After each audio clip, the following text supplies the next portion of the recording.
Ma'am, this is a restricted area. The voice was young, sharp, and utterly devoid of warmth. A Marine captain stood blocking her path. He was tall with a jawline that looked like it had been carved from granite and the crispest uniform Brenda had ever seen. His name tape read Hayes. He held a hand up, palm flat, a gesture of absolute authority. Brenda gave him a polite apologetic smile. I'm sorry, Captain. I was just trying to get a little closer to the parade deck. My son is graduating today. I understand, he said, though his tone suggested he didn't, but this path is for official personnel only.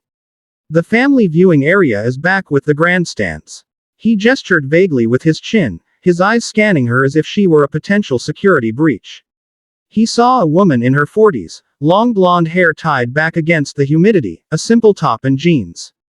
A mom. Nothing more. Of course, Brenda replied, her voice even.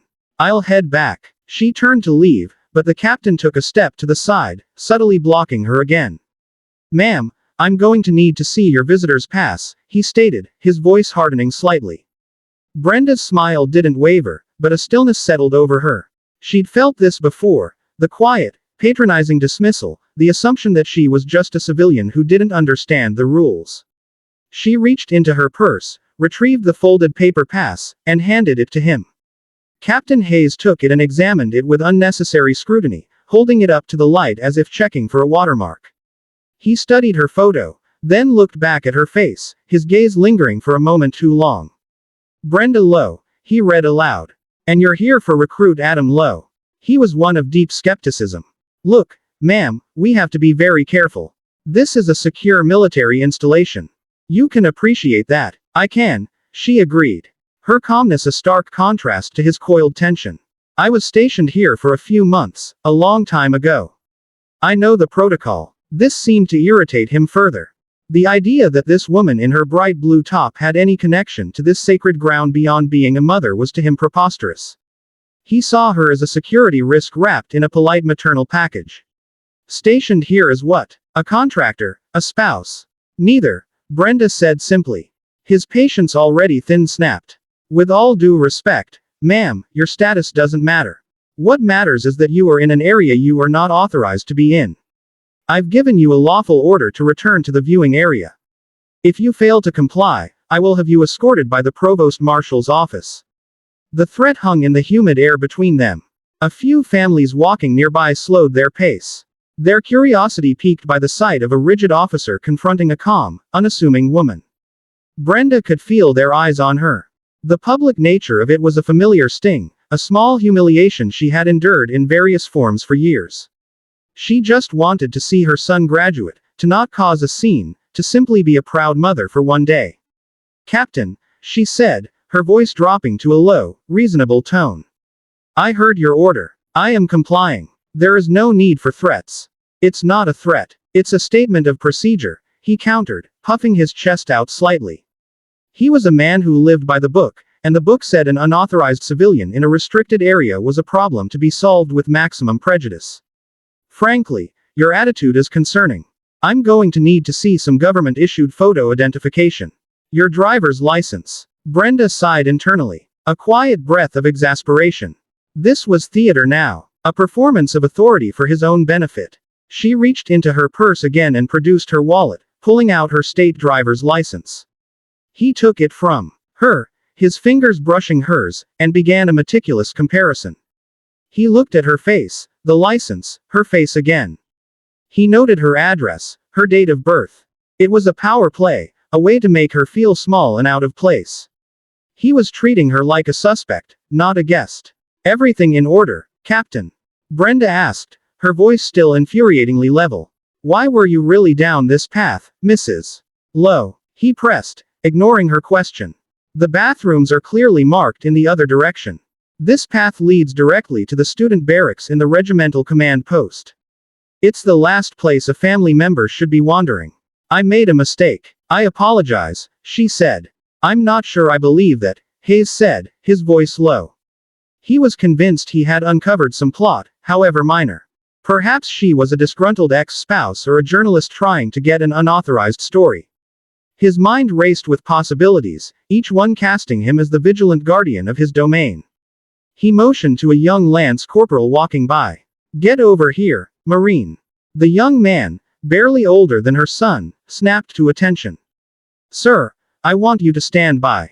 This individual is failing to comply and may need to be escorted to PMO. Hayes announced, his voice loud enough for the gathering onlookers to hear clearly. The humiliation was now a hot flush on Brenda's neck. Her son was on that parade deck about to become a Marine. And here she was being publicly shamed by an officer who couldn't see past her blonde hair and civilian clothes. She felt a flicker of the old anger, the familiar fire that she had learned to bank and control over 2 decades. Captain, you are making a serious mistake, she said, her voice losing its gentle edge for the first time. It wasn't a threat, but a simple, cold statement of fact. Her shift in tone only solidified his resolve. The only mistake here, ma'am, was you leaving the grandstands. He took a step toward her. Now give me your arm. We're going to take a walk. He reached out and placed his hand firmly on her forearm to guide her away. As his fingers closed around her arm, the sleeve of her royal blue top slid up a few inches, and that's when he saw it. On the inside of her wrist, partially obscured by her watch band, was a tattoo. It wasn't the kind of flourish he was used to seeing. It was a stark, professional design in black ink. It depicted a caducus, the twin snakes of medicine, but instead of a staff, they were coiled tightly around a K-bar. The iconic fighting knife of the Marine Corps. Below the image in small, precise lettering were 2 words and a date. Phantom Fury, November 14, 04. As the captain stared at the ink on her skin, the scene around him seemed to blur. For a split second, the humid Carolina air was replaced by the bone-dry chill of a desert night. The scent of salt marsh vanished, replaced by the acrid smell of dust, cordite, and iron. He heard a phantom echo of shouting, of cracking gunfire, of the desperate urgent cry that every Marine both fears and prays for. Corpsman up. It was a ghost of a memory, a story he had only heard in lectures at Quantico. A legend from a battle fought when he was still in high school. The image of a downed Marine, his leg mangled, and a pair of swift shore hands working in the dark, applying pressure, stopping the bleeding, saving a life. The vision was gone as quickly as it came, leaving him standing on the hot asphalt, his hand still on her arm, his mind reeling. 50 yards away, standing near the edge of the parade deck. Gunnery Sergeant Evans was trying to keep the swelling crowd of families from spilling onto the grass.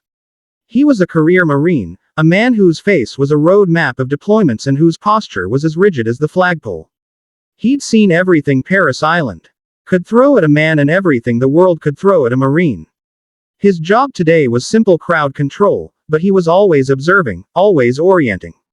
He noticed the commotion with Captain Hayes. He knew Hayes a good officer, but young, zealous, and prone to seeing the world through the narrow lens of a regulation manual. Evans saw him confronting the blonde woman. Saw the escalation, the arrival of the lance corporal, the growing cluster of onlookers.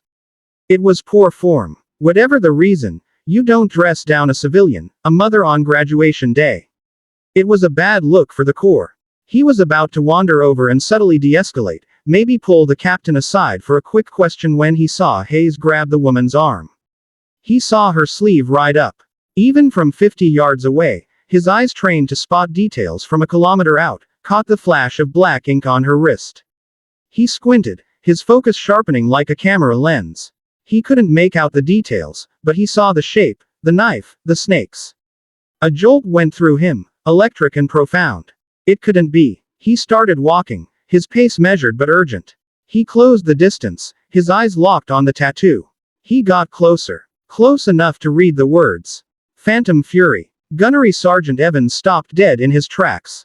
His blood ran cold. He knew that tattoo. He had only seen it once before in a faded photograph in a VFW hall on the arm of a grizzled first sergeant who spoke of it in hushed, reverent tones.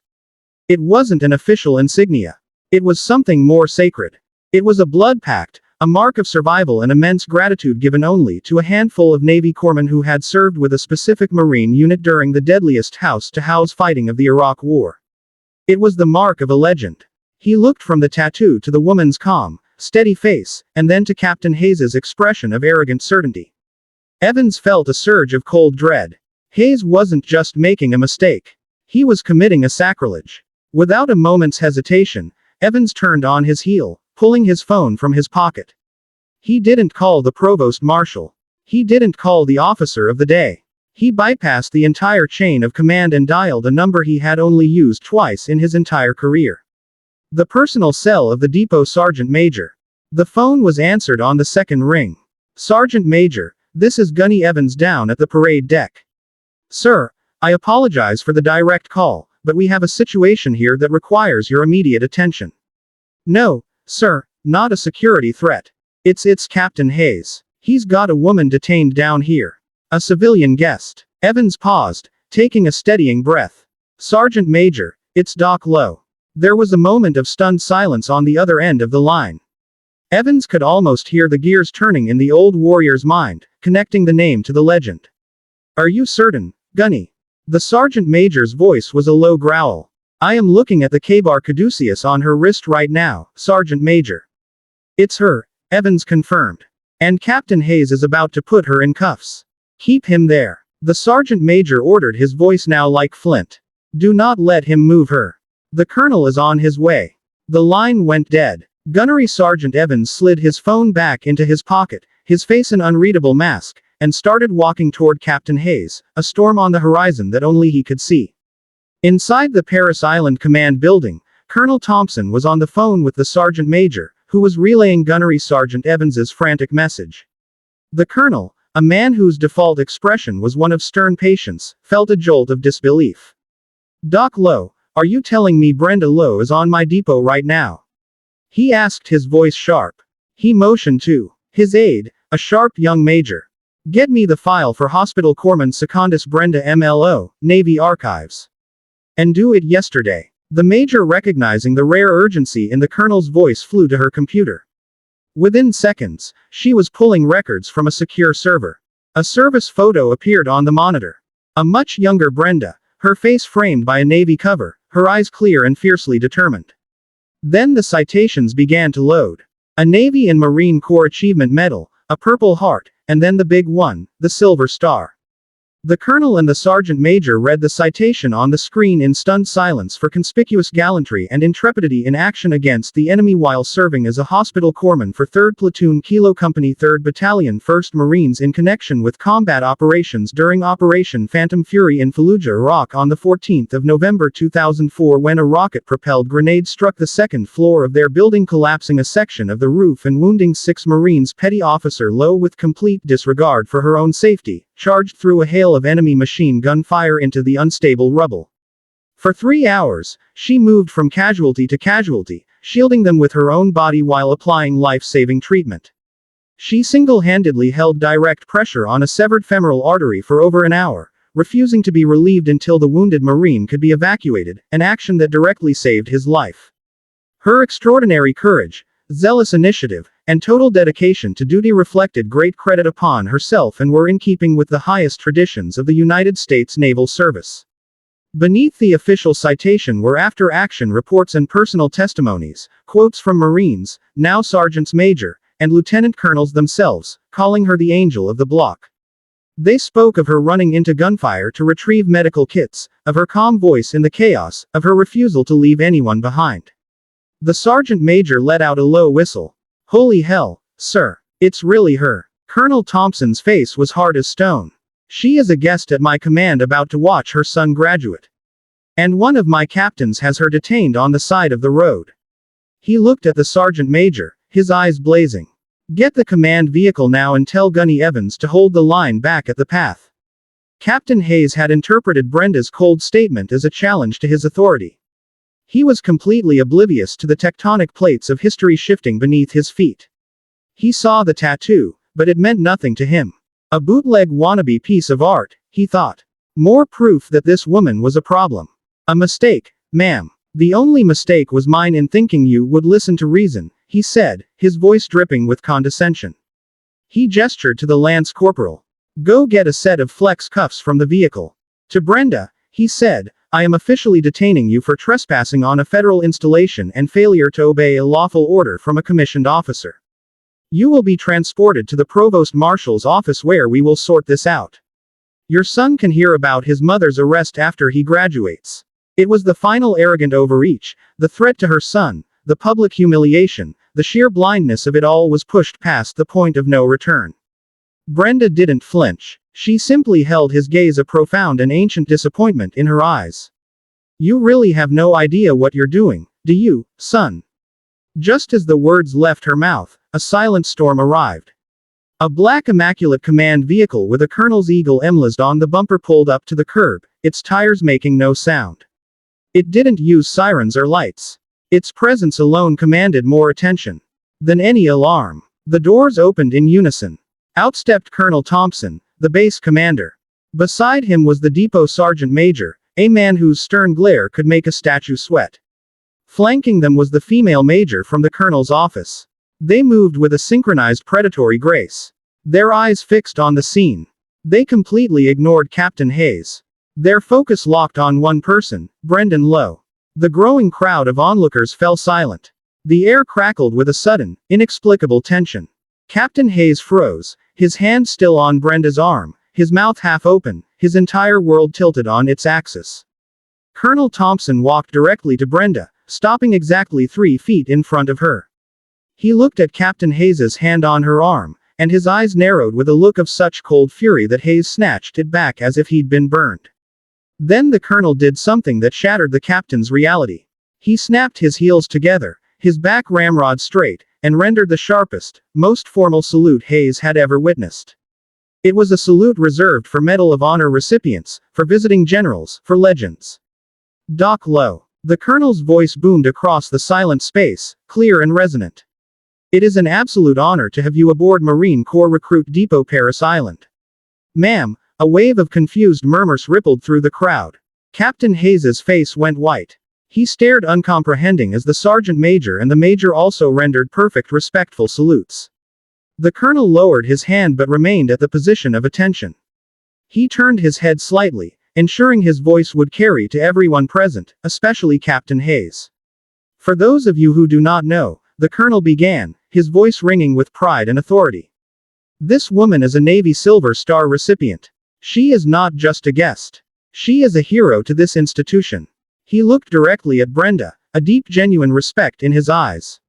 On November 14, 2004, in the city of Fallujah, then Petty Officer Lowe ran through enemy machine gun and rocket fire to save 6 wounded Marines from the 3rd Battalion, 1st Marines. She treated them alone, under fire in a collapsed building for 3 straight hours. The colonel's voice grew stronger, each word a hammer blow to Captain Hayes's ignorance.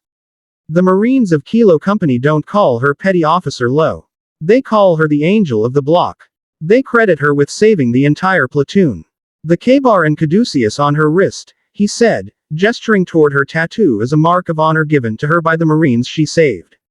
A mark of honor, Captain, that you saw fit to dismiss and disrespect. Across the parade deck, Brenda's son, Adam, standing in formation, saw the commotion.